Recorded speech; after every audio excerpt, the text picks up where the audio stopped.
Hey everyone. Okay, so this episode jumps right into the next arc of the series where to start we get introduced to a new character, an old colleague of Taro's, who's simply known as Nagumo, who for now is just here to deliver the news that, yeah, there's been a bounty placed on Taro's head. So now our main cast knows, which, yes, is basically going to be a recurring plot point now from this point forward, and is going to, but especially in this arc, is going to circle back around. In fact, you could say it already has with the events of this episode and Shin having to deal with that assassin trying to ensure Taro can enjoy the day with his family. But at the same time, a lot of what this episode sets up is really just a precursor for something bigger. I'm not gonna say what, but just trust me on this. In saying all that, though, with the anime having jumped straight into this arc and assumingly skipped over chapters 2 and 3 completely, I am seeing the greater vision here in regards to how they're going to reveal Taro's alternate form, you could say, and I'm not gonna lie, in retrospect, I like this approach a lot better in how to handle the reveal, which in some ways is gonna make the reveal itself way more epic, but also even more hilarious in a way than pretty much how it was handled in the manga. And yeah, I'm not gonna lie, when I reviewed this material in the manga, I focused a lot on the comedy aspects, like how Shin fighting off the assassin in a bunny suit made it one of the most hilariously paradoxical fights from a tonal perspective. But I'm gonna use the anime to focus in on something else with this episode, which is talk about Shin himself. As one thing I think I might have overlooked quite a bit with this part of the story is just how good a job it does at defining and developing Shin as a character. Like, when we first meet Shin, in a lot of ways he was very much like that assassin, someone who was very much out to kill Taro Sakamoto on order from the JAA, except maybe the only difference being in Shin's case, he did try and do it more the peaceful route before resorting to killing him, and only after their fight did Shin come to understand why Taro chose this life of peace. And for me, this episode is one that really puts into perspective just how much Shin has committed himself to preserving that pretty much way of life for Taro and his family. As throughout the episode, he's trying everything in his power to basically fend off the assassin in a way that's not disruptive to the Sakamoto's time at the park, which does in itself create a lot of hilarious moments throughout like the bunny suit fight and how they integrated the fight into the live performance. But it also does show in the short time of being around them how much Shin has generally come to care for the Sakamoto family and does understand the value of a life free of killing. Like in a lot of ways, I think the life Taro now lives and it is very much a life I think in some ways Shin wants for himself as well now too. Like he wants just to kind of live a life of peace as well, like Taro. I also like how this episode does kind of expose one of the biggest weaknesses of Shin's abilities, which is that as long as the assassin maintains a calm composure, it makes it a little more difficult for Shin to detect their killing intent. But also, but another thing I did like about how what the anime does with Shin's powers in this episode is they show.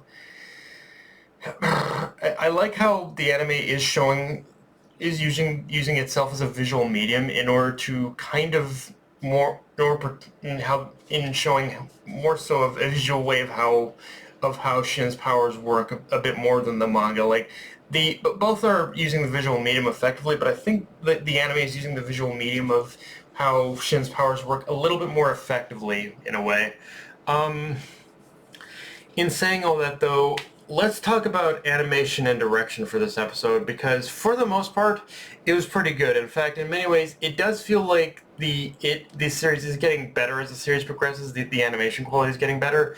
But in saying that, there were some weird direction choices with this episode as well. And while I don't want to outright say they censored anything, little decisions made like very little decisions made like very quickly panning up, like panning up too Nagumo's face when he began strangling that assassin, or cutting to a close up of the assassin's face rather than doing this kind of angle shot of pretty much Nagumo strangling him from the manga. It's one of those. It's little weird decisions like this that feels like there's an attempt to hide or minimize the violence of the act.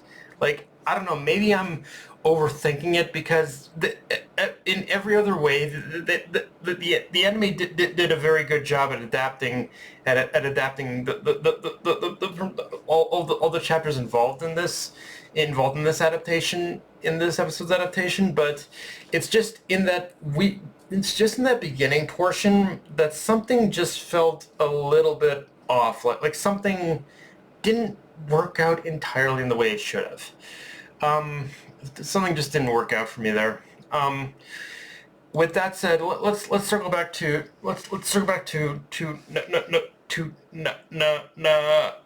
Nagumo for a bit, because not only do we get his introduction, but we also get a bit of a preview of what kind of skills he has in Assassin. And yeah, he's about as skilled as Taro, yet still maintaining a very creepy, happy-go-lucky face through it all.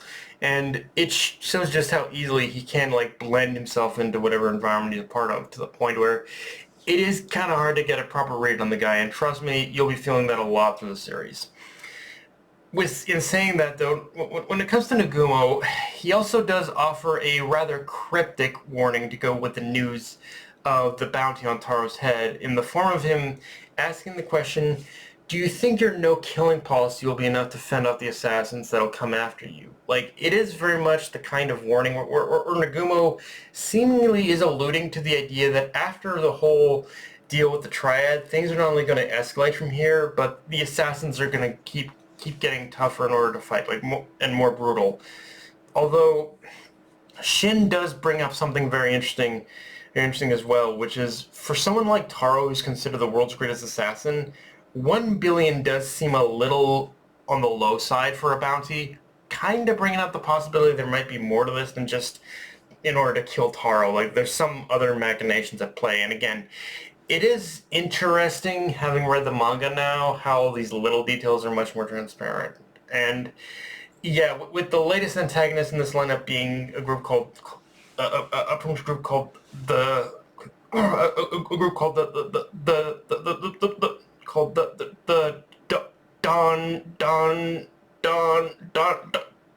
Donkai.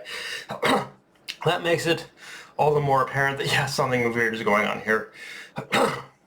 On a more minor note, though, about Nagumo, is that his voice actor in the sub is Alex Lee, and his voice actor in the dub is Alex Lee, and in the sub he's played by